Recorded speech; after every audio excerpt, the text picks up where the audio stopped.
Dear students, welcome to Shyam IAS. Daily current affair की श्रृंखला में एक बार पुनः आप सभी का बहुत बहुत स्वागत है।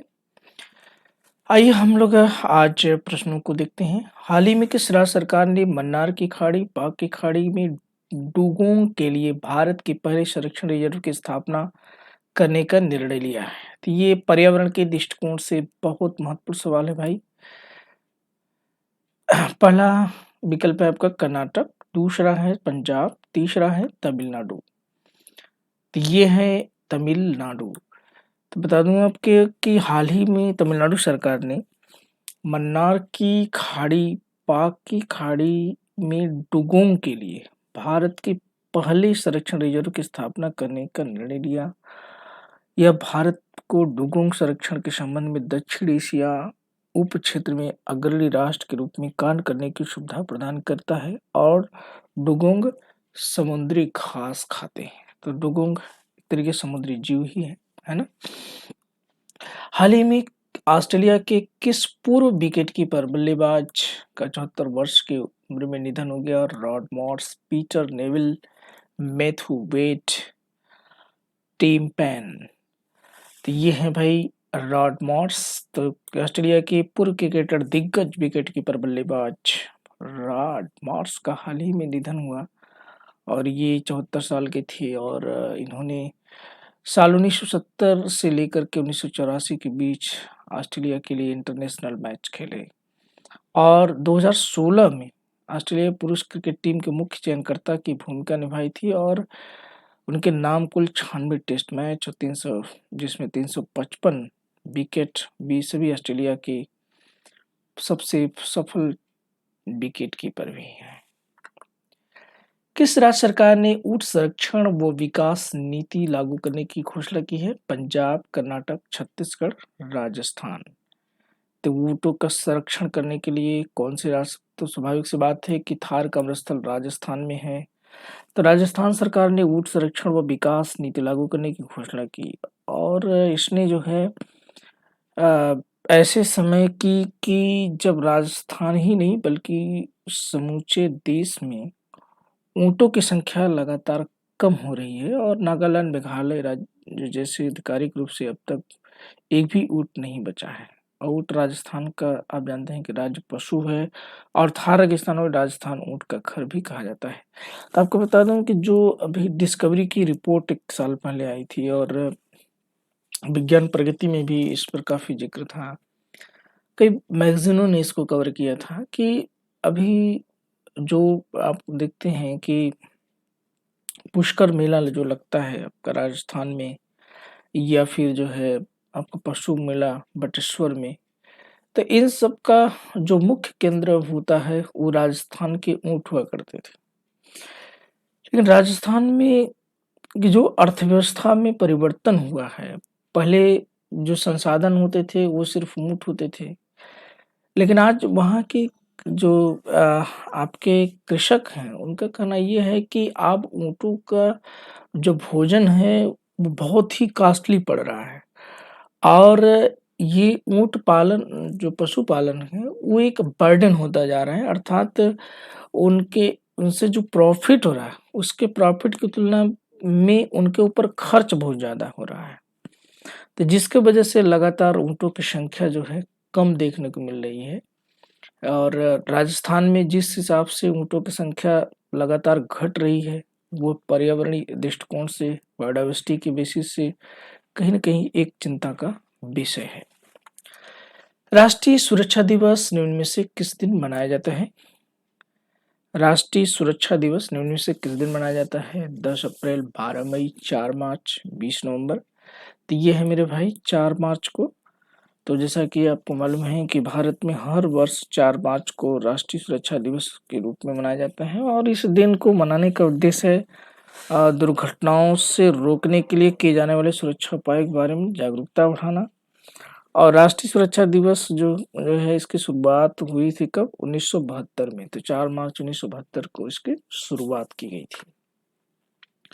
इनमें से कौन सा भारतीय खिलाड़ी 100 टेस्ट मैच खेलने वाले देश के 12वें खिलाड़ी बन गए हैं? तो पहला विकल्प आपका है विराट कोहली, दूसरा दिनेश कार्तिक और तीसरा कुलदीप यादव और चौथा केएल राहुल।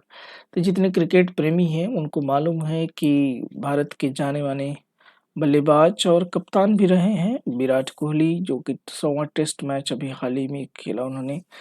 और पहले इसके पहले सचिन तेंदुलकर, राहुल द्रविड़ और सहवाग, ये सब जो है 11 लोग थे जिन्होंने ये कारनामा कर चुके हैं। तो ये जो है कौन है भाई? Virat Kohli. Freedom in the world report निम्नलिखित में से किस संगठन द्वारा प्रकाशित की जाती है? Freedom in the world report निम्नलिखित में से किस प्रकाशन द्वारा प्रकाशित की जाती है? चलिए बताइएगा। फ्रीडम इन द वर्ल्ड, पहला है ट्रांसपेरेंसी इंटरनेशनल। पहला विकल्प क्या है मेरे भाई? Transparency international. दूसरा विकल्प है रिपोर्टर विदाउट बॉर्डर। तीसरा विकल्प है आपका, तीसरा विकल्प क्या है? Freedom house. और चौथा विकल्प है ग्रीन पीस इंटरनेशनल। चौथा विकल्प क्या है? Green peas international. तो ये बहुत इंपॉर्टेंट सवाल है मेरे भाई, चलिएगा बताइएगा। ये बेसिक सवाल भी है और काफी महत्वपूर्ण भी है। बेसिक भी है और महत्वपूर्ण भी है भाई। चलिए जो है जल्दी से आंसर करेंगे आप लोग।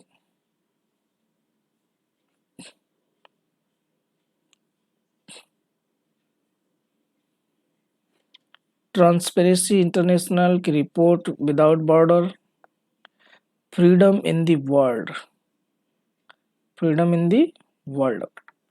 तो कौन है भाई? ये है फ्रीडम हाउस। ये कौन है? फ्रीडम हाउस ने जो है इसका आंसर है। तो आपको बता दूं कि विश्व में स्वतंत्रता रिपोर्ट राजनीतिक अधिकारों और नागरिकों के स्वतंत्रताओं पर एक वार्षिक रिपोर्ट है और यह प्रत्येक वर्ष देश के क्षेत्रों के एक चुनिंदा समूह के लिए संख्यात्मक रेटिंग का वर्णन करता है। और 2022 के संस्करण में 1 जनवरी 2021 से लेकर के दिसंबर 2021 तक 195 देशों और 15 क्षेत्रों में इस घटनाओं को शामिल किया गया, जिस रिपोर्ट को अमेरिका स्थित गैर लाभकारी संगठन फ्रीडम हाउस द्वारा प्रकाशित किया जाता है। निम्नलिखित में से कौन सा देश आरसीईपी का हिस्सा नहीं है? Australia, Cambodia, Bangladesh, New Zealand. चलिए बताइए भाई। तो ये कौन सा नहीं है? तो ये है बांग्लादेश।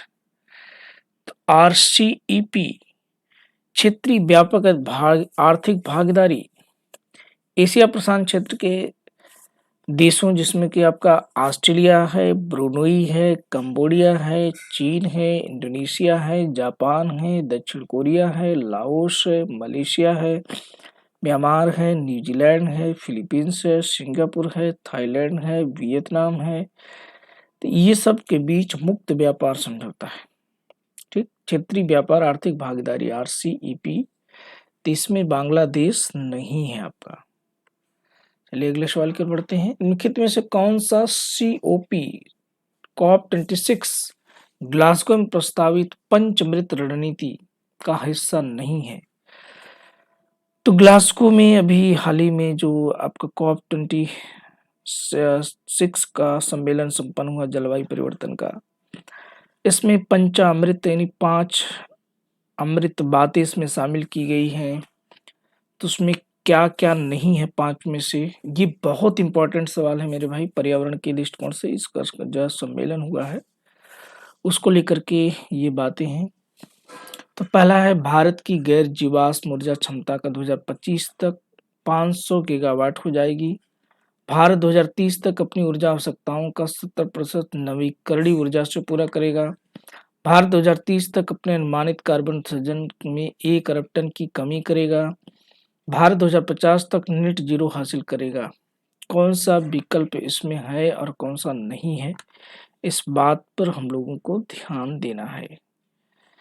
तो चलिए बता दूं आपको कि देखो इसमें भाई 3 नहीं है क्योंकि 2030 तक ऐसा कोई लक्ष्य नहीं निर्धारित किया गया है, तो 3 ना होने के कारण विकल्प आपका सिर्फ सी हो रहा है। ठीक है, विकल्प बी और डी गलत, 1 और 2 ऑलरेडी सही है, 4 भी सही है, इसलिए विकल्प जो है आपका सी हो जाएगा। तो आपको बता दूं कि इसमें जो है क्या है 5 चीजें। पहला है भारत की गैर जीवाश्म ऊर्जा क्षमता 2030 तक 500 गीगावाट तक पहुंच जाएगी। दूसरा इसमें है भारत 2030 तक अपनी ऊर्जा का आवश्यकताओं का 50% नवीकरणीय ऊर्जा संसाधनों से पूरा करेगा। तीसरा है 2030 तक अपने अनुमानित कार्बन उत्सर्जन में 1 अरब टन की कमी करेगा। और चौथा है 2030 तक अपनी अर्थव्यवस्था का कार्बन तीव्रता को 45% तक कम कर देगा।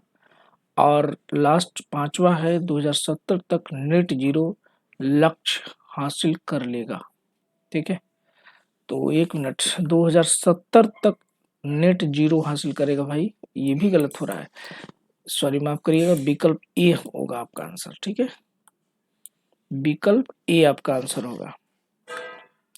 चलिए अगले सवाल की ओर बढ़ते हैं।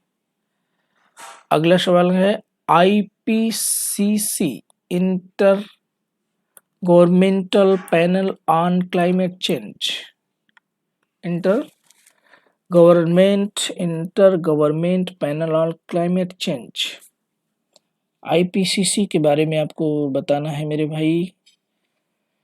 यह 1988 में विश्व मौसम विज्ञान संगठन WMO की और प्रकृति के संरक्षण के लिए अंतर्राष्ट्रीय संघ IUCN द्वारा स्थापित किया गया था।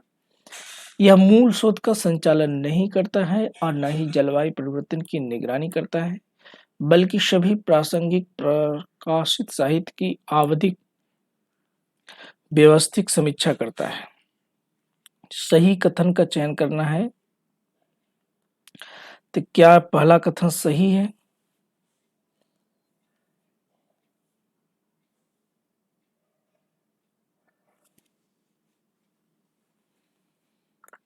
देखो भाई, WMO और UNEP के सहयोग से इसका गठन हुआ है, ना कि IUCN के, तो इसलिए पहला तो गलत हो गया। पहला गलत होने से 2 चीजें हुई, A और C गलत हो गया। दूसरे कथन पे देखना पड़ेगा, यह मूल शोध संचालन नहीं करता है और न ही जलवायु परिवर्तन की निगरानी करता है, बल्कि सभी प्रासंगिक प्रकाशित साहित्य की आवधिक व्यवस्थित समीक्षा करता है। तो ये जो है आपका 2 सही है। तो आप बता दूं कि जलवायु परिवर्तन पर अंतर सरकारी पैनल IPCC जलवायु परिवर्तन से संबंधित विज्ञान का आकलन करने के लिए संयुक्त राष्ट्र का निकाय है। इसकी स्थापना 1988 में विश्व मौसम विज्ञान संगठन और संयुक्त राष्ट्र पर्यावरण कार्यक्रम UNEP जिसे हम लोग बोलते हैं द्वारा स्थापित किया गया था, और बाद में संयुक्त राष्ट्र महासभा द्वारा इसका समर्थन किया गया था।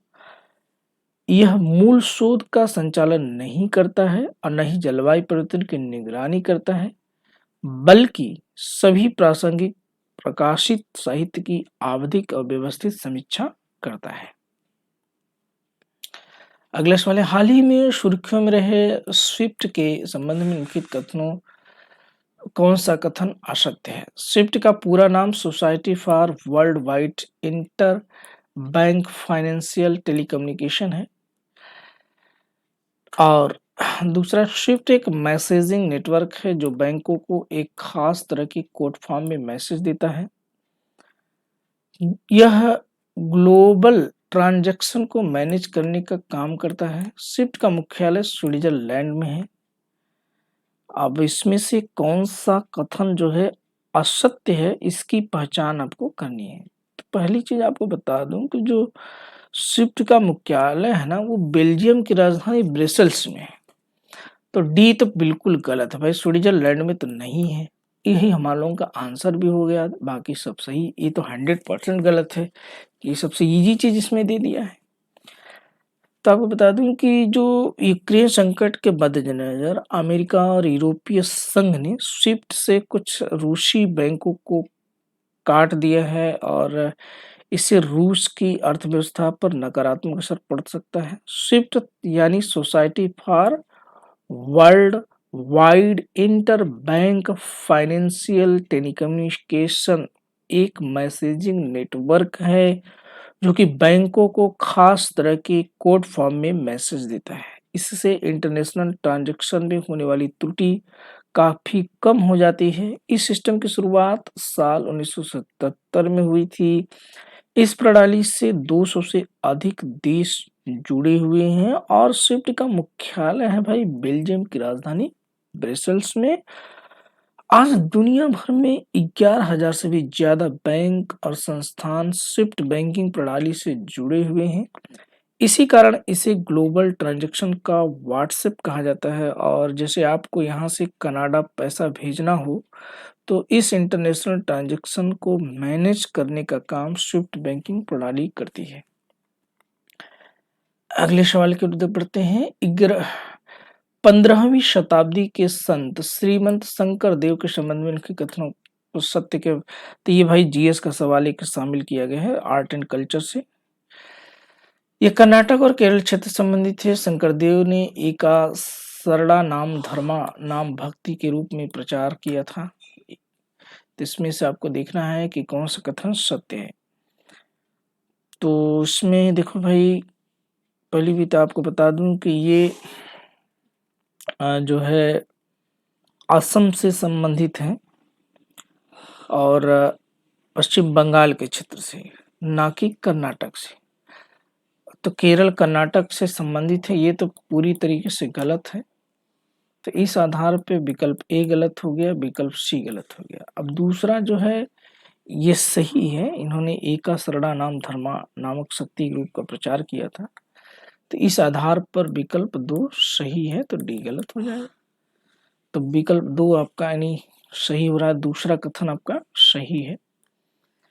तो दूसरे कथन के आधार पर हम कह सकते हैं आपको कि जो 27 फरवरी अभी हाल ही में असम सरकार ने जो है उन स्थान इसको फिर से मतलब प्रमोट किया कि उन स्थानों पर नामघर यानी वैष्णव मठ स्थापित करने का फैसला लिया है जहां 15वीं शताब्दी के संत समाज सुधारक श्रीमंत शंकर देव ने बत्रा दव जो कि असम में है से कूच बिहार जो कि पश्चिम बंगाल में है। कूच बिहार कहाँ पर है? पश्चिम बंगाल में। और बद्रदेव कहाँ है? असम में।